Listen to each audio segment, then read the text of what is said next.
अस्सलाम वालेकुम, नमस्कार दोस्तों, कैसे हो आप लोग। उम्मीद करती हूँ कि आप लोग अच्छे होंगे। दोस्तों, आज मैं एक सवाल जवाब पे रिएक्शन देने वाली हूँ जो कि डॉक्टर जाकिर नायक जी का है, जहाँ पर हमारे एक हिंदू भाई हैं जो डॉक्टर जाकिर नायक जी से सवाल पूछते हैं। तो वो जानने के लिए तो मैं काफी ज्यादा एक्साइटेड हूँ। हो सकता है कि आप लोग भी ज्यादा एक्साइटेड होंगे।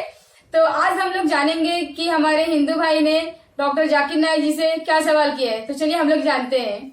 एक नंबर एक से सवाल किया जाए। मेरा नाम सतीश सिंह है। डॉक्टर जाकिर नाइक साहब, मैं 2 दिन से आपकी तकरीर सुन रहा हूँ। आपके तकरीर में मेरे समझ में ये आ रहा है कि कुरान में सबसे ज्यादा इंसानियत है। मेरा सवाल ये है कि दुनिया में हम जो प्रैक्टिकली दुनिया में देख रहे हैं, ये मुस्लिम ही ज्यादा सबसे आतंकवादी है और जो मासूम लोगों की हत्या कर रहे हैं, तो इंसानियत कहाँ है। माशाल्लाह, भाई साहब ने 2 दिन तकरीर सुनी और फिर यकीन हो गया क्या कुरान में सबसे ज्यादा इंसानियत है। माशाल्लाह, उसके मुबारक देता हूं। लेकिन सवाल अहम है, सवाल गलत नहीं, आपका सवाल सही है। सवाल है कि हम देख रहे हैं मुसलमान ही आतंकवादी है। यही सवाल है। ये झगड़ा फसाद, मुसलमान फंडामेंटलिस्ट है, मुसलमान टेररिस्ट है, आतंकवादी है। जब हम कुरान पढ़ते हैं तो हमें इसका एहसास होता है। लेकिन ये है क्यों गलतफहमी, जिस तरीके से मीडिया गलतफहमियां फैलाती है, हम उसको इग्नोरेंस में, अनजाने में मान लेते हैं। टेररिस्ट के मानी क्या है? मैं कहता हूं हर मुसलमान टेररिस्ट होना चाहिए, आतंकवादी होना चाहिए। आतंकवादी की मानी क्या है तो समझ लो। टेररिस्ट उसे कहते हैं जो इंसान दूसरे इंसान के दिल में टेरर पैदा करता है। अगर कोई चोर पुलिस को देख रहा है तो उसके दिल में टेरर आता है, खौफ आता है। उस चोर के लिए पुलिस टेररिस्ट है। इस तरीके से हर मुसलमान, कोई भी एंटी सोशल एलिमेंट मुसलमानों को देखता है, उसके दिल में खौफ आना ही चाहिए। अगर कोई चोर मुसलमान को देखता है, कोई बलात्कार करने वाला मुसलमान को देखता है, कोई भी एंटी सोशल एलिमेंट मुसलमान को देखता है, उसके दिल में खौफ होना ही चाहिए। कुरान मजीद में अल्लाह ताला फरमाते हैं सूरह अनफाल में, सूरह नंबर 8 आयत नंबर 60 में, खौफ पैदा करो उन लोगों के दिल में जो लोग एंटी सोशल है, जो हक को इनकार करते हैं, उनके दिल में खौफ डालो। लेकिन सवाल यह है कि कई बार एक शख्स एक काम करता है, उसे 2 लक़ब दिए जाते हैं। मिसाल के तौर पे हिंदुस्तान 60-70 साल के पहले अंग्रेज हम पर हुकूमत करते थे, कई साल किया। बहुत से हमारे इस देश के हिंदुस्तानी थे जो इस देश की आजादी के लिए झगड़ा कर रहे थे।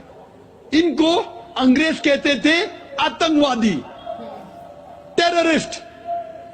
हम आम हिंदुस्तानी कहते थे देशभक्त, फ्रीडम फाइटर, पेट्रियट। वही आदमी, वही काम, 2 लक़ब, 2 टाइटल। अगर आप अंग्रेज की बात मानते हैं, अंग्रेज कहते हैं हमें इस देश पे हुकूमत करने का हक है। अगर उनको हक है तो ये लोग को हम टेररिस्ट बिल्कुल सही कहेंगे। लेकिन आम हिंदुस्तानी कहता है ये अंग्रेज तो तिजारत करने आए थे, इनको हम पे हुकूमत करने का क्या हक है? तो हम कहेंगे ये लोग हैं देशभक्त, फ्रीडम फाइटर्स, पेट्रियट्स। सेम आदमी, सेम काम, 2 लक़ब। वही आदमी, वही काम, 2 लक़ब। अगर आप अंग्रेज की बात को मानते हैं कि अंग्रेज को हक है इस देश पे हुकूमत करने का, हम मानेंगे कि वो आतंकवादी है, चाहे वो भगत सिंह हो या। लेकिन आम हिंदुस्तानी कहेंगे नहीं, ये तो देशभक्त है। तो आप किसके नजरिए से देखते हैं चीज को, फिर आप फैसला करेंगे वो आतंकवादी है क्या देशभक्त। आपके हिसाब से भगत सिंह देशभक्त था क्या आतंकवादी था? सतीश भाई, देशभक्त आतंकवादी नहीं था ना? था के भगत सिंह देशभक्त था क्या आतंकवादी था? देशभक्त। हाँ, मैं भी समझता हूं देशभक्त था। हम अंग्रेज की बात को नहीं मानते। तो जब अंग्रेज टेलीविजन पे कहते हैं, CNN, BBC पे, कि मुसलमान आतंकवादी, आप क्यों मानते? सवाल वो नहीं है। मेरा जो सवाल था, आता हूं मेरा पूरा जवाब मुकम्मल नहीं हुआ। जवाब मुकम्मल होगा फिर आपको मौका दूंगा मैं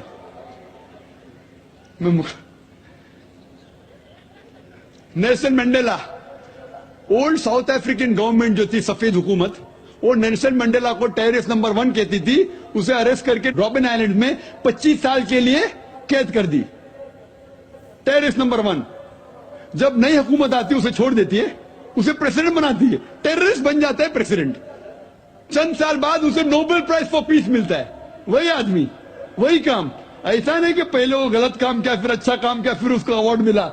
वही काम के लिए जो पहली गवर्नमेंट ने कही थी, सफेद गवर्नमेंट ने, कि वो टेररिस्ट है, आतंकवादी है, नोबेल प्राइज कमेटी ने उसे नोबेल प्राइज दिया फॉर पीस, अमन के लिए।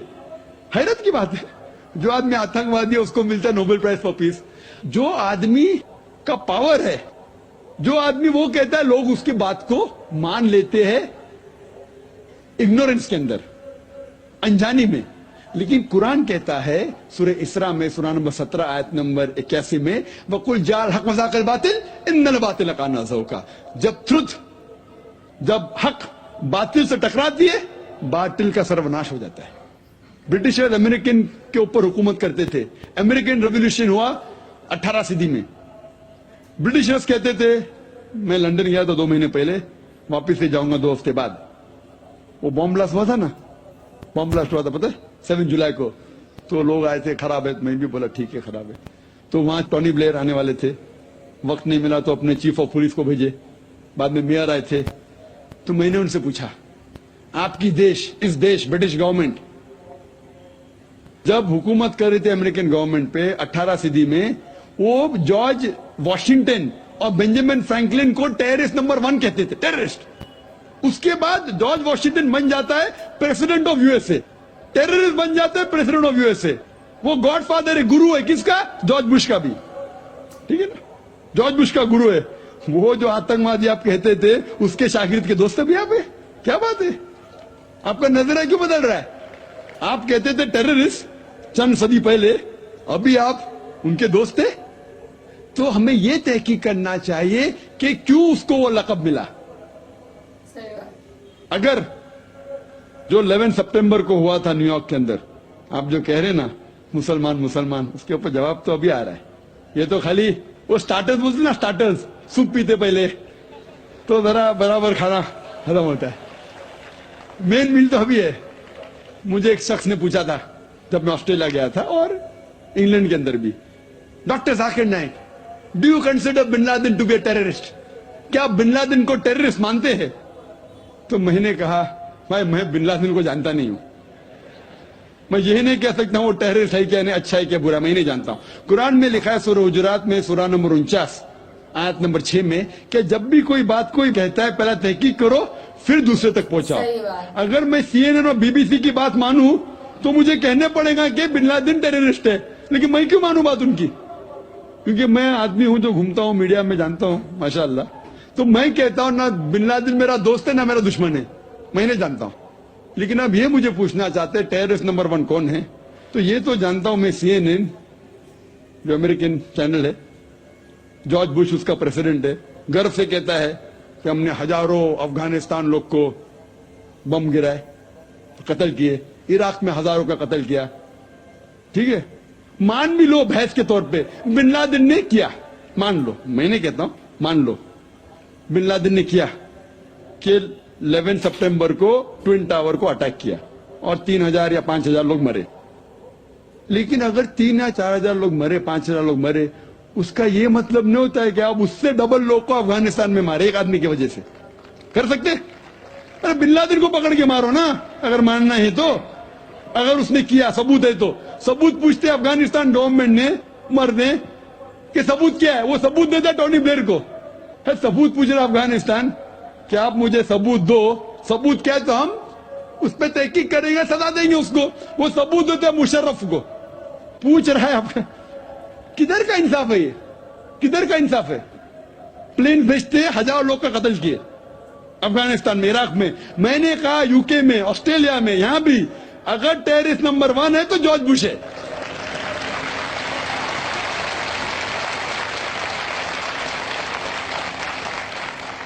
ट्विन टावर को किसने गिराया? CIA, FBI का क्या बजट है? इन लोग गर्व से कहते हैं अगर परिंदा भी पेंटागन के ऊपर उड़ेगा तो हम पहचान सकते। एक हवाई जहाज 1.5 घंटे बाद आके उसमें ठोक देता है, उनको पता ही नहीं चलता है। ये कैसे पॉसिबल है सर? बहुत से अमेरिकन लोग, मुस्लिम लोग छोड़ो, क्या कहते हैं अमेरिकन लोग, क्रिश्चियन लोग कहते हैं क्या ये इनसाइड जॉब था, अंदर की बात थी, ये अंदर की बात। जिस तरीके से ट्विन टावर गिरा वो प्लेन के जरिए गिर ही नहीं सकता है।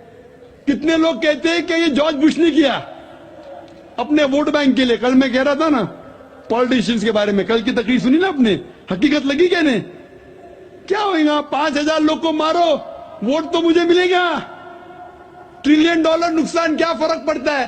अगर नहीं गिराऊंगा ट्विन टावर को तो मैं थोड़ी इलेक्शन में आऊंगा। क्या करो?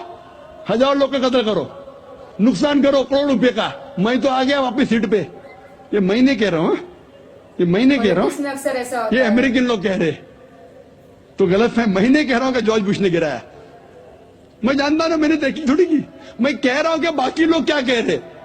अमेरिकन लोग कहते हैं कुछ लोग कि बिन लादेन ने क्या कुछ ने कहा, जॉर्ज बुश। लेकिन ये तो मैं जानता हूं कि मैं टीवी पे जो देखा हूं वो खुद के चैनल के ऊपर कि जॉर्ज बुश गर्व से कह रहा 1,000 लोग को मैंने मारा हूं, इसीलिए मैं जॉर्ज बुश को टेररिस्ट नंबर 1 कहता हूं। कल मैंने कहा ये बाबरी मस्जिद में जो हुआ हिंदुस्तान में, गुजरात में क्या हुआ, वोट बैंक के लिए हिंदू मुस्लिम में झगड़ा करो। बाबरी मस्जिद को कौन जानता था पहले? आप जानते थे? सुने थे बाबरी मस्जिद के बारे में? ये दंगे फसाद के पहले 1985 के पहले सुने थे? नहीं सुना था। मैं भी नहीं सुना था। ये वोट बैंक के लिए झगड़ा फसाद, 1,000 लोग मारे गए। हाँ, मारे गए। गुजरात में जो हुआ क्या सही हुआ? गलत हुआ। अगर पुलिस चाहती तो, हमारे हिंदुस्तान पुलिस में माशाल्लाह इतना पावर है कि अगर चाहती तो दंगा फसाद हो ही नहीं सकता। बंबई में जो हुआ 1992 में, इफ द पुलिस वांटेड, किसकी जरूरत के बाहर रास्ते पे है? लेकिन वो पॉलिटिशियन की इजाजत है, यहां मत जाओ वहां मत जाओ, यहां हंगामा करो, यहां कर्फ्यू लगाओ वहां मत कर्फ्यू लगाओ, यहां मुझे वोट मिलेगा वहां नहीं मिलेगा। आप समझे ना? तो ज्यादातर चाहे इंग्लैंड में हो या अमेरिका में हो या हिंदुस्तान में हो, कोई भी पॉलिटिशियन हो, तो पॉलिटिशियन की हरकतों की वजह से, जैसा मैं कल कहा, तो लेबल लग गया अभी मुस्लिम लोग पे टेररिस्ट। अगर आप जानते गुजरात में कितने लोग के मां का अपने आंख के सामने बलात्कार हुआ, बलात्कार करने वाला पड़ोसी है, उसके ऊपर कोई एक्शन नहीं लिया जा रहा है, तो वो कानून अपने हाथ में लेता है, गलत करता है, हम भी लेता है, क्या करे? आप समझ रहे? तो हमें यही जानना चाहिए इस आतंकवाद की जड़ क्या है। राइट, जानना चाहिए। तो हमें जड़ पे जाना चाहिए और जड़ को खत्म करना चाहिए। Exactly. अगर हम एक हो जाएंगे, अपनी किताब एक खुदा में माने, सिर्फ खुदा से डरे, जो खुदा की बात मानता उसको वोट दे, ना कि दंगे फसाद करे। अब समझ रहे? तो इंशाअल्लाह मन होगा। और आप देखेंगे इसके बावजूद, इतना होने के बावजूद, अमेरिका में एक न्यूज है कि 9 महीने बाद 11 सितंबर के बाद 34,000 अमेरिकन ने इस्लाम कबूल किया। क्यों? जितना मीडिया इस्लाम के खिलाफ बात कर रही है उतना ही इस्लाम फैल रहा है। ये बात तो है। मैं जब तकरीर करने जाता था 11 सितंबर के पहले अमेरिका में, मजमा होता था माशाअल्लाह 1,000 लोग का। ओके। ये अमेरिकन बहुत कम आते थे, अभी जाता हूं तो बड़ी तादाद है। ये जानना चाहते क्या इस्लाम में? आप भी आ जाए, शायद 11 सितंबर के पहले नहीं आते थे, बराबर कि नहीं? आप जानना चाहते क्या मजहब है ये आतंकवादी मजहब? मैं भी तो देखूं, आंखें मुतासिर हो गए क्या नहीं? अल्हम्दुलिल्लाह। डंके की चोट पे कहता हूं, मैं क्यों डरूं किससे? क्योंकि अल्लाह ताला फरमाते हैं सूरह इमरान में, सूरह नंबर 3 आयत नंबर 54 में, मकरुम मकरल्लाह वल्लाहु खैरुल माकिरीन। उनने प्लान किया, प्लानिंग की, अल्लाह ने भी प्लानिंग की। सबसे बेहतरीन प्लानर अल्लाह है। ये वेस्टर्नर्स प्लानिंग कर रहे हैं कि इस्लाम को दबाने को, इस्लाम और बढ़ रहा है और फैल रहा है। जितने दबाने की कोशिश कर रहे हैं फैल रहा है। मीडिया कहती है कि इस्लाम में खवातीन के हुकूक नहीं है। 2/3 ऑफ द पीपल एक्सेप्टिंग इस्लाम, 66% के ऊपर जो लोग इस्लाम कबूल कर रहे हैं अमेरिका और यूरोप में, वो वुमेन है, औरतें। अगर औरतें को हुकूक हक नहीं मिलते इस्लाम में, तो ये अमेरिकन औरतें इस्लाम क्यों कबूल कर रहे? यूरोपियन औरतें क्यों कबूल कर रहे? क्योंकि इनको इस्लाम में जितने खराबी दुनिया में है उसका हल मिल रहा है। योन रेडली थी एक ब्रिटिश रिपोर्टर जो अफगानिस्तान में गई थी रिपोर्ट करने के लिए तालिबान के वक्त, जिस तरीके से सलूक किया तालिबान ने उनके साथ, मैं तालिबान का दोस्त नहीं हूं भाई, फिर तो आप बोलेंगे तालिबान का एजेंट आ गया। मैं ना बिन लादेन को जानता हूं ना कोई तालिबान को जानता हूं, हक की बात कहता हूं, डरता नहीं हूं। अगर ब्रिटिशर ने कहा कि भगत सिंह टेररिस्ट है, मैं उनके खिलाफ हूं, डरता नहीं हूं। तो योन रेडली ने इस्लाम कबूल किया, बाद में गई थी खिलाफ लिखने के लिए, मुतासिर हो गई, मुस्लिम बन गई। तो इसीलिए हमें हक की तहकीक करना चाहिए और हमें जो लोग हक के खिलाफ है उनके साथ जंग करना चाहिए, तभी इस दुनिया में अमन होगा।